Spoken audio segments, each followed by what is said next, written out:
Здравствуйте, дорогие радиослушатели! У микрофона Айдайна Заркулова. В прямом эфире передача «Радиоклиника 118». На сегодняшний день в республике с марта от коронавируса скончались 160 человек, а от пневмонии умер 571 человек. Всего по республике на сегодняшний день зарегистрировано 11 977 случаев COVID-19. Каждый день регистрируется все больше смертей именно от пневмонии. Только за один день от этой болезни умерло 74 человека. В сегодняшнем прямом эфире мы обсудим, по каким причинам за месяц в стране так резко увеличилось количество болеющих коронавирусом и пневмонией. Что делать, чтобы не заболеть этой болезнью, почему в Бишкеке с такой скоростью растет число инфицированных и как лечиться от пневмонии.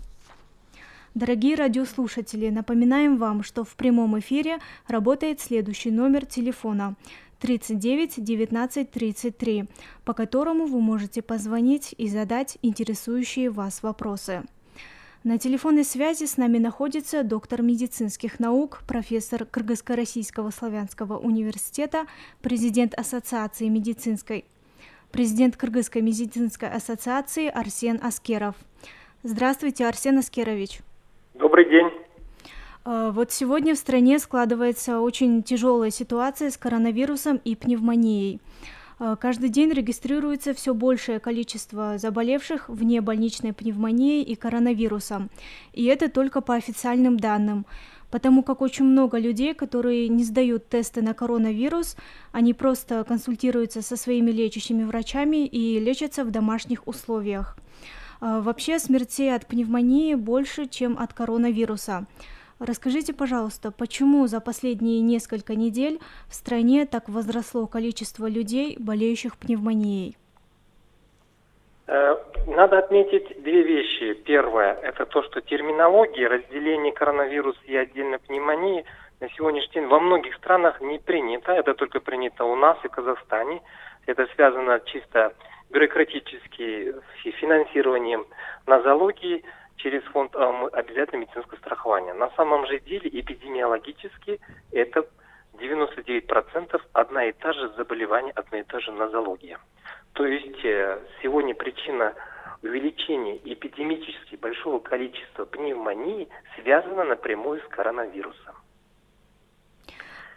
И, конечно, нужно отметить, что инкубационный период, который был за 3-2 недели до сегодняшней ситуации, показало, что, видимо, было у нас действительно нарушены эпидемические процессы, в результате которого произошло массивное заражение населения и медицинского персонала. И мы сегодня уже имеем через 2 недели или через 10 дней такую картину, когда уже действительно большое количество заболевших с проявлением клиники пневмонии. То есть заражение произошло в 99% случаев коронавирусной вирусной инфекции, которая потом манифестировала в виде пневмонии. А расскажите, например, человек, который ранее болел пневмонией, он в этот раз, если подхватит коронавирус или у него вновь начнется пневмония, то есть его болезни это намного ли угрожает больше, чем для других здоровых людей? Конечно, вы знаете, существует пневмония бактериальная, которая чаще всего бывает сезонного характера, летом тоже может быть, но крайне редко. И этот человек, даже если переболел пневмонией осенью, весной или недавно даже летом, но нету было картины коронавируса, он может действительно опять заразиться уже этой опасной вирусной инфекцией, как коронавирус. И худшая картина в этом варианте, конечно, возможна, потому что перенесенная пневмония или какие-то патологии, особенно в дыхательной системе, способствуют тому, что у этого пациента будет более агрессивный вариант течения болезни коронавируса. Ну, к примеру, если дети проходят эту болезнь легче или молодые относительно легче проходят, а пожилые или больные, которые имеют хронические какие-то состояния, у них будет худший вариант, потому что вирус в этих случаях размножается достаточно больше, вирус вовлекает достаточно больше собственную иммунную систему, и собственная иммунная система агрессивно начинает уничтожать клетки, ткани собственного организма. Поэтому эффективность антибиотиков здесь уже однозначно говорится, что лекарства при традиционной пневмонии не помогают ковидной инфекции. Вот смотрите, а врачи тогда, когда выезжают к больным пневмонией, они им констатируют, что они болеют пневмонией и зачастую прописывают те же лекарства, что и раньше, или они уже берут в расчет, что это может быть и коронавирусная пневмония, скажем так? Конечно, раньше так и было, что им было трудно дифференцировать, это бактериальная пневмония или вирусная. И плюс еще были бюрократические проблемы, обязательное наличие ПЦР, полимеразной цепной реакции, результата на ковид-вирус. Да? На сегодняшний день в связи с этой пандемией Минздрав уже дает инструкцию, что не обязательно нужно ПЦР лабораторное подтверждение коронавируса, достаточно клинические симптомы, которые подтверждают, что это пневмония ковидной вирусной инфекции.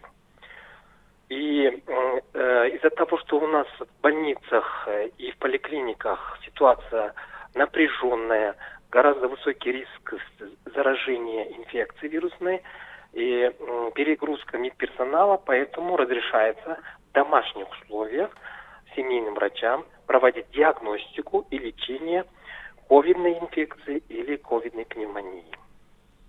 Мгм.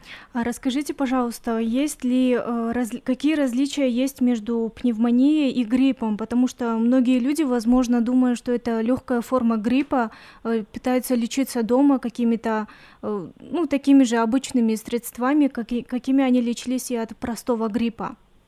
Сейчас есть вообще грипп? Обычный грипп и ковидная инфекция, которая осложнилась пневмонией, разграничивать их не всегда бывает легче, трудно, потому что начало болезни одинаковое бывает.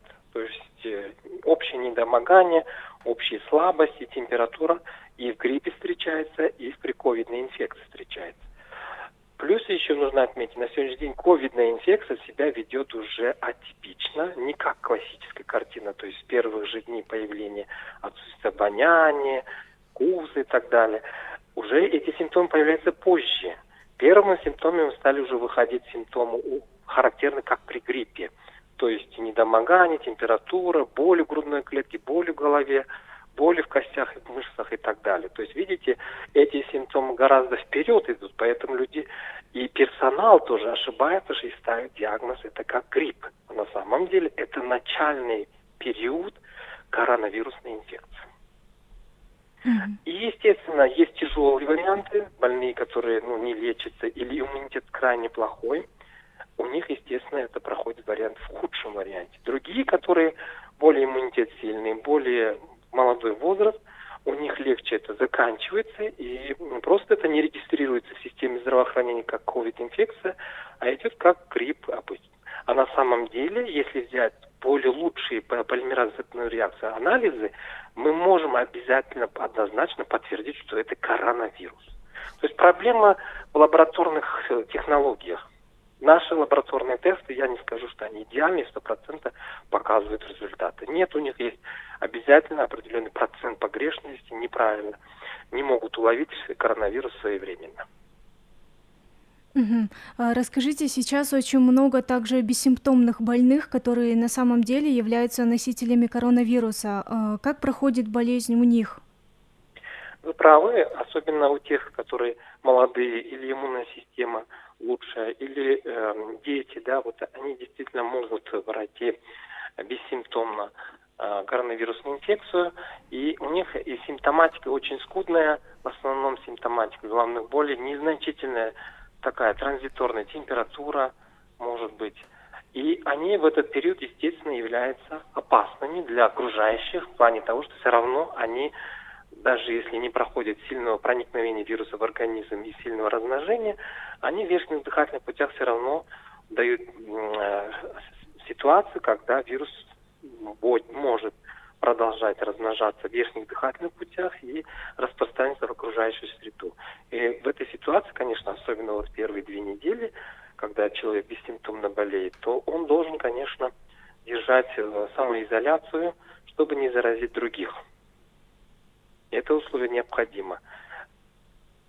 Мы можем только их уловить серологическими полимеразной реакцией, то есть вот этот анализ более-менее. Бывает так, что мы их и по этим анализам не можем уловить, но клиника показывает, что у них идет субклиническая такая форма течения коронавирусной инфекции. У нас есть, да, у нас есть вопрос от радиослушателя. Давайте. Из города в городских условиях очень многие люди малоподвижны. У них иммунитет как сохраняется или иммунитет ослабляется? Это первый вопрос. Второй вопрос. В данное время очень многие знахари готовят из лекарственных трав различные кипятки.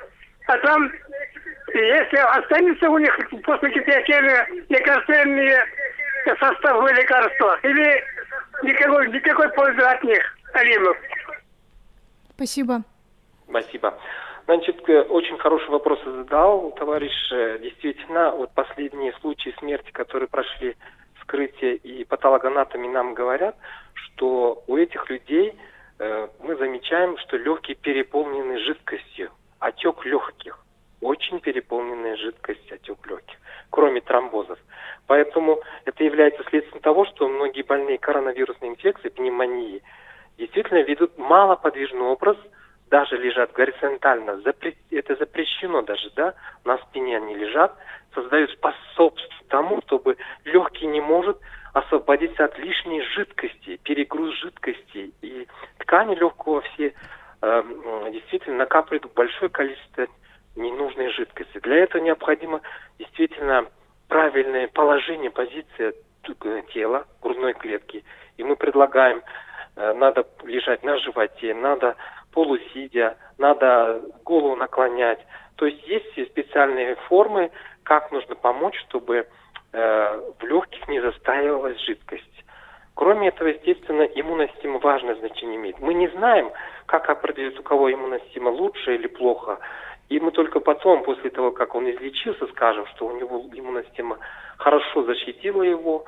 А бывает так, что действительно иммунная система плохо работает, он действительно держит горизонтальное положение, все время лежа на спине, очень много капельниц получает. И такой человек действительно погибает, и на вскрытии показывают, что легкие переполнены жидкостью. Иммунитет был слабый. Это первый ответ на первый вопрос. Второй вопрос был по поводу, насколько профилактически или лечебно помогают вот эти народные методы, которые рекомендуются.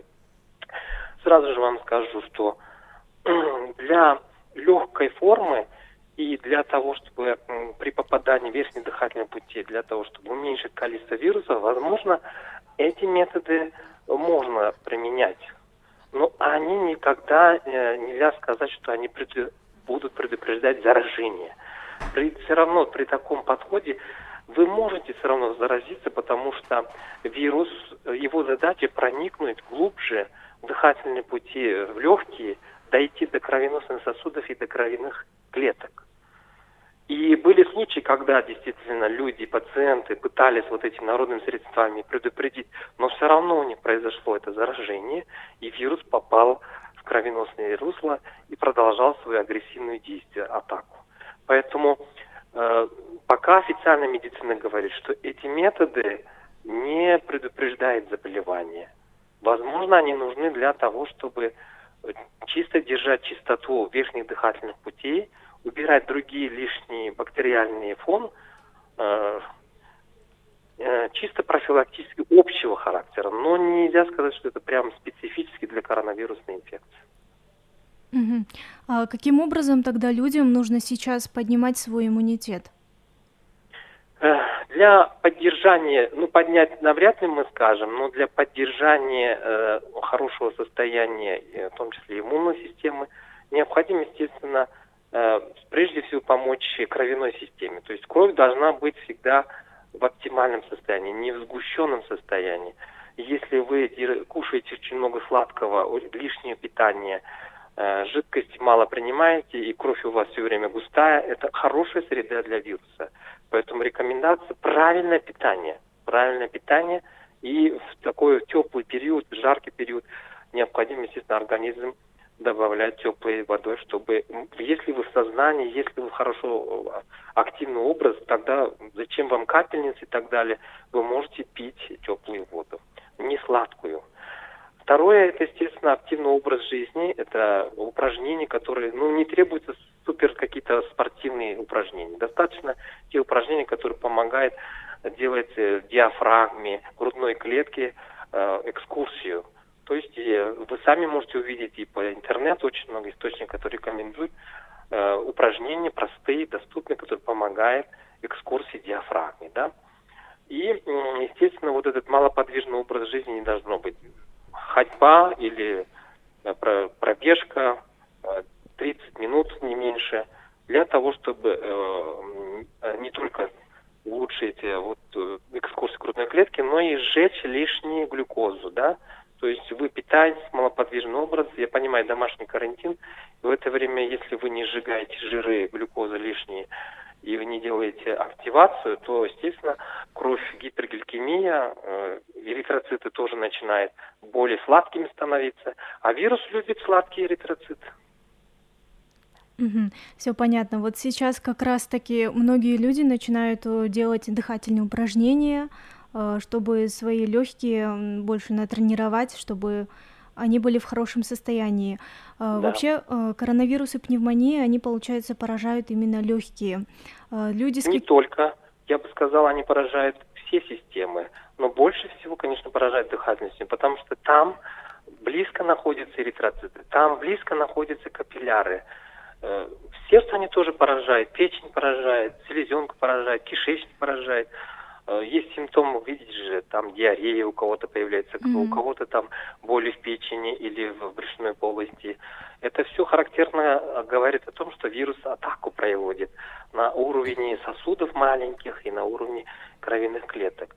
Бывает даже болят костные суставы, болят, кости болят. То есть там происходит взаимодействие вируса, токсинов. Поэтому важно, чтобы не всегда бывает, что только легкие вовлечены. Люди думают, что коронавирус – это вовлечение только легких. Нет. Доходит до того, что интоксикация, токсины поражает головной мозг даже, почки поражает и так далее. То есть это действительно вирус, он меньше, чем бактерии, и особенно у хроников легче попадают сосуды, мелкие сосуды, внутренний слой сосудов. Ага, все ясно. Значит, а вообще люди с какими болезнями тогда могут войти в группу наиболее уязвимых? То есть получается, что это не только те, у которых пневмония или, возможно, заядлые курильщики, да, тоже? Самое важное, вы здесь поняли, что иммунная система вовлекается очень сильно, и кровяная система очень сильно вовлекается. Значит, те пациенты, которые имеют проблему с сосудами, проблему с состоянием крови, они являются рискованной группой. Это, например, больные сахарным диабетом.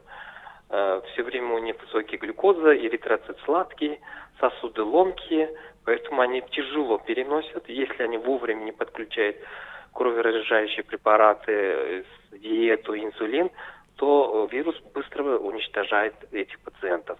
Другие пациенты, например, иммунные проблемы, ревматоидный артрит, иммуноаллергические болезни редкие какие-то, да, у них всегда находятся сосуды в таком хроническом воспалительном состоянии. У них всегда иммунная система агрессивная. Что-то чужое, если попадает, они начинают без разбора уничтожать, атаковать, даже свои собственные клетки. Поэтому вот те больные, которые тучные, хронические обструктивные какие-то заболевания легких, эмфизема легких, эти больные действительно очень уязвимые, и они могут заболеть тяжелыми формами. И вылечить этих больных тяжело будет. Антибиотики не помогут, даже кислород, подача оксигенаторов мало будет помогать. Здесь все зависит от того, насколько иммунная система будет бороться с вирусом. Мгм. Сейчас вообще многие люди ищут или закупают еще кислородные концентраторы. Какую роль эти аппараты выполняют для организма? То есть что они помогают делать? Конечно, те пациенты, которые поздно начали лечение или неправильно начали лечение, или те пациенты, которых имеют хронические свои состояния и не помогает их собственная иммунная система, то они в большинстве случаев нуждаются в внешней поддержке оксигенации, да. То есть мы видим, что вирус, например, попадая в гемоглобин, грубо говоря, убирает железы, которые тащат 4 атома кислорода, обогащая кислородом каждую клетку и ткань. А при коронавирусной инфекции, при пневмонии, бедный гемоглобин теряет способность тащить кислород к клеткам, клетки начинают испытывать кислородное голодание, поэтому этим пациентам нужно, конечно, извне помочь дать кислород, да. Плюс еще, представьте, эти пациенты много капаются, и вы видите, когда много капается, отек легких через жидкость, кислород тоже плохо идет. При обычном дыхании кислород тоже просто не поступает хорошо в организм. Поэтому, естественно, этим пациентам нужно давать извне кислородные концентраторы. Но здесь нужно быть тоже аккуратным, естественно, под наблюдением, под контролем врача это проводится. Иногда бывают моменты, когда больные очень тяжелые, и им нужно давать не один концентратор, а 3-4 концентратора, большой поток воздуха, кислорода подавать. Это аппарат, который, грубо говоря, синтезирует из окружающего воздуха кислород и подает под определенным потоком, давлением, через определенные вот эти трубочные системы пациенту. Но бывают моменты, когда нужно давать аппарат вентиляции. То есть другие есть аппараты, которые вместо пациента начинают дышать, давать ритм определенный, поток. И это аппарат искусственной вентиляции легких называется. Это используется для уже больных тяжелой формы, когда и сознание теряется, когда он не может дышать максимально, когда вирусная инфекция настолько повредила 90-70% легочной ткани, и требуется тогда уже аппаратная помощь, внешняя помощь пациенту. Вот Надо смотрите. отметить, что использование этих аппаратов говорит о том, что мы опоздали с диагностикой, мы опоздали с лечением.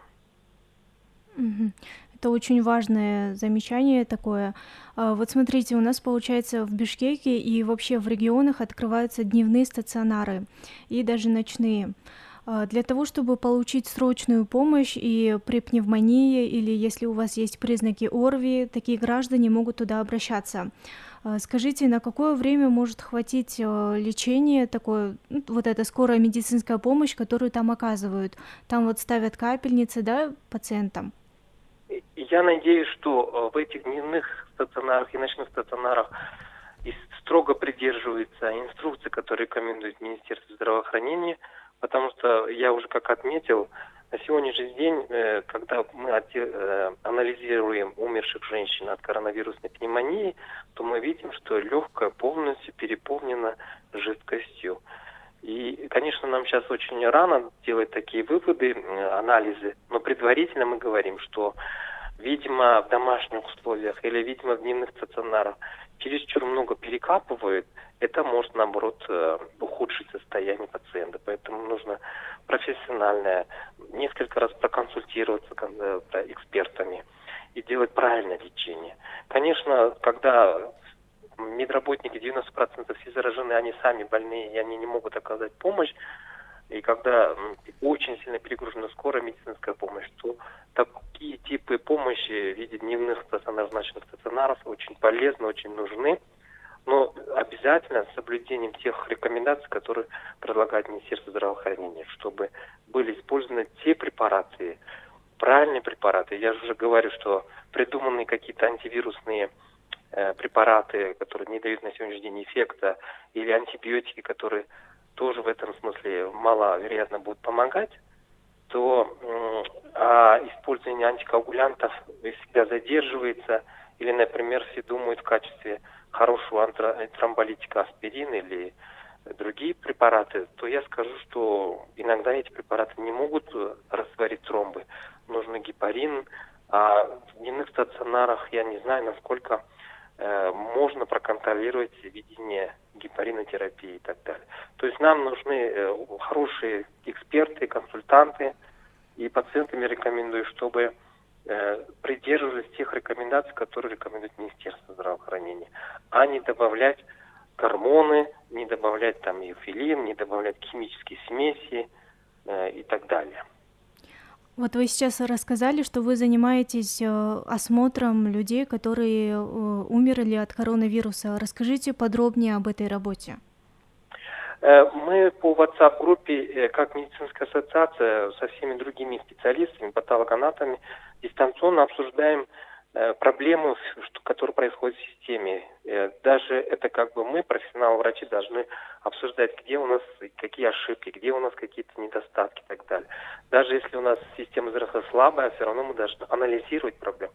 И в этой группе, WhatsApp-группе, когда патологоанатомы делятся своими впечатлениями и спрашивают: ребята, ну вот умерших людей, когда мы вскрываем, мы видим, что очень много воды в легочной ткани, или много перекапываем, или так ведет себя коронавирусная инфекция.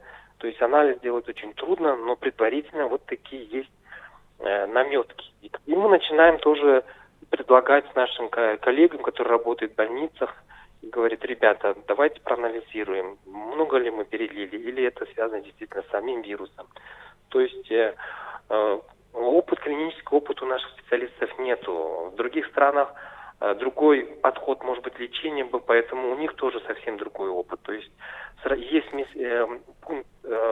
можно где сравнивать, а есть где невозможно сравнивать. И вот это важно, чтобы медработники делали взаимообмен информацией, вовремя обменяться информацией, вовремя предупредить другого коллегу, чтобы не навредить, а наоборот помочь пациенту. У нас есть вопрос, давайте послушаем его. У меня такой вопрос. У меня 3 дня держалась высокая температура, 39 градусов. Обратился в Центр семейной медицины к своему лечащему врачу. Она назначила мне таблетки. Я принимал таблетки, аскорбинку, парацетамол. Температура упала. Там по вечерам поднималась до 37. И обратился также в дневной стационар. Там меня направили на рентген. В рентгене у меня подозрение на пневмонию. Врач, лечащий опять назначила мне уколы, я это все прошел. Теперь как мне узнать, вылечился я от пневмонии или нет? Опять идти на рентген, но вы сами знаете, что это вредно для здоровья, облучения. Вот как мне узнать, вылечился или нет? Хороший вопрос, правильный вопрос. Самое важное, запомните, что это клиника, то есть симптомы. Если симптомов нету и они исчезли, это самый главный индикатор выздоровления. Вот это важно. И на сегодняшний день, особенно вот при коронавирусной инфекции, говорят, была страшная клиника, симптомы, даже рентген показывал, или томография показывала, что легкое полностью такое матовое, повреждение большого количества участков. Но при правильном лечении, через некоторое время, через неделю снимают, томографию делают, там ничего не находят. То есть это говорит о том, что насколько при коронавирусной инфекции, при пневмонии коронавирусной, клиника, в отличие от бактериальной пневмонии, отличается тем, что есть примеры, где быстро исчезают все симптомы, или наоборот, долго держатся эти симптомы. И рентгенологически иногда симптомы могут не сохраниться после излечения. То есть были научные исследования, результаты публикаций показывали, что при хорошем успешном лечении повторная томография или рентген исследование не показывает изменений в легочных полях. Не показывает изменения. И поэтому вот в период пандемии опасности даже в этих же местах, заражения в местах диагностики, лучше я, конечно, рекомендовал бы. Если клиника совсем улучшилась, не надо доказывать свое улучшение лишние дополнительные инструментальные исследования, когда нужно лучше самоизоляции держаться дома. Естественно, телефонным разговором, дистанционно семейный врач должен с вами консультироваться, вести дневники в карточках, что идет на расстоянии динамический контроль состояния пациента, что он излечивается на стадии излечения, или наоборот ухудшается, и надо требуется дальнейшего лечения в условиях стационара или дальнейшее дообследование при присоединении, если другого осложнения. Да? Поэтому он правильный вопрос задал. И я думаю, правильно все делает, что не надо сейчас делать лишние исследования. В период пандемии это даже приветствуется. Мгм. Вот знаете, с начала проникновения вообще коронавируса не только в Кыргызстан, но и с начала того, что он так сильно распространился по всему миру, многие люди начали записывать какие-то видеообращения, какие-то рассказывать о каких-то своих методах лечения, там, о домашних дневниках, не знаю. Вот расскажите, насколько вредно, возможно, слушать людей, потому что у человека же организм индивидуален, насколько вообще так нужно, то есть слушать врачей, и не нужно заниматься самолечением и верить людям, которые, возможно, на своем опыте, возможно, что-то они добавили от себя и раздают советы. Конечно, вот я понимаю пациентов, когда они требуется вот такой страх, паническое состояние, они хотят быстрее излечиться, они хотят быстрее снять вот это опасное состояние у себя, поэтому хватается, или люди, которые еще не заболели, но начинают подозревать излишне, что у них коронавирусное состояние, поэтому они начинают браться за все источники информации по интернету. Есть люди, которые страдают проблемой дефицита внимания, и начинают они излагать свой личный опыт, который не основан на доказательствах. И это очень плохо. Поэтому я предлагаю, рекомендую нашим радиослушателям, пожалуйста, слушать только профессионалов-экспертов, которые и занимаются профильно по этой части, основанные на субъективном каком-то эксперименте, не медика особенно. Я думаю, слушать нельзя, потому что эти рекомендации в большинстве случаев бывают неэффективные, а в некоторых случаях даже и опасные, да. Ну вот, например, рекомендация была химических смесей разных, да, дополнений, там, димедролоналгин, дексаметазон, растворы разные капать, рингера много там капать, или там витаминов разных много капать и так далее. Мы видим ситуацию, что нельзя много капать, это опасно, оказывается. Если человек в сознании, пусть он лучше пьет, но не надо заниматься чересчур переливанием жидкости, это может даже и ухудшить, да. Или, например, я слышал, это обкалывание тела, кровопускание и так далее. Но, ребята, когда вы запускаете эти механизмы, вы вмешиваетесь в механизмы регуляции состояния свертывающей системы. И так свертывающая система борется с коронавирусной инфекцией, с вирусом борется, с собственными клетками разрулить хочет, а вы тут делаете кровопускание, лишний участок тела, который начинает реагировать в другом участке по-другому. То есть хочет быстрее сделать тромб, хочет закрыть кровотечение, и вся система начинает работать в сторону тромбоза. И так вирус любит тромбозы, а вы еще ему помогаете тромбозы усиливать. И тогда пациент может погибнуть же поэтому. Поэтому я опять же говорю, все рекомендации должны основаны на научных доказательствах, на правильных доказательствах. И слушать профессионалов, экспертов, которые имеют, хотя бы определенный опыт и консультируются с другими же специалистами, профессионалами. Вот смотрите, в Италии и в других странах, если посмотреть на статистику, то большое количество умерших людей были преклонного возраста, скажем так.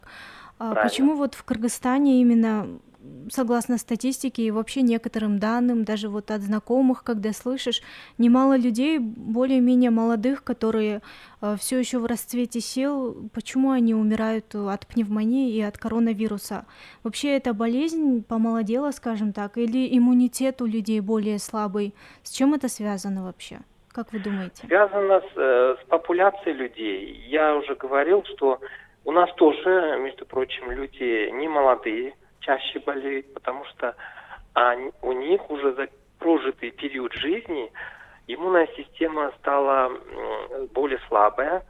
Сосудистая стенка, которая капиллярная, да, она внутренняя, она более стала уже истощенная, да, более стала незащищенной, и они легко пропускают вирус.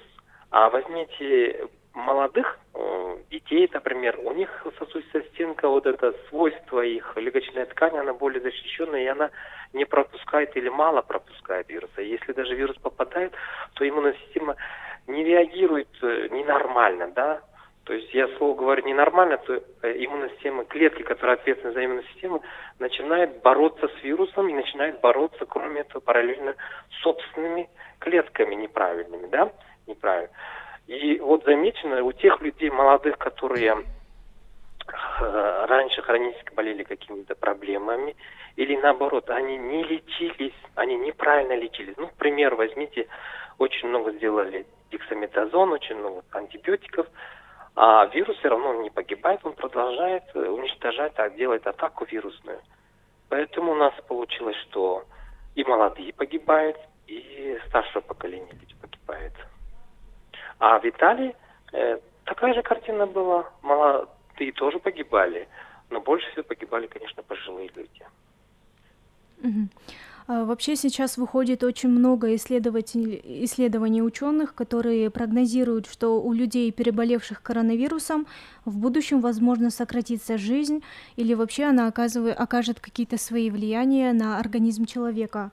Конечно, это пока только теории, ответы на которые мы получим достаточно позже. Ну, вы правы. Сейчас будут очень много гипотез, отдаленных последствий и так далее, но на своем же опыте, на опыте других коллег своих могу сказать, и научные статьи, которые более авторитетные, они показывают, что на сегодняшний день организм достаточно, в большинстве случаев излечивается хорошо, и таких худших последствий не бывает.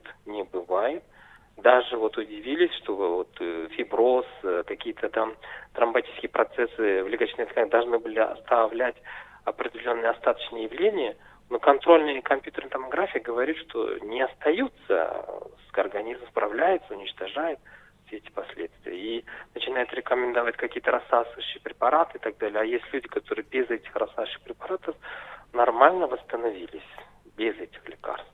Поэтому, опять же говорю, научный подход, доказательная медицина докажет спустя некоторое время, что при коронавирусной инфекции есть небольшой процент отдаленных последствий, и то он в виде незначительных каких-то влияний.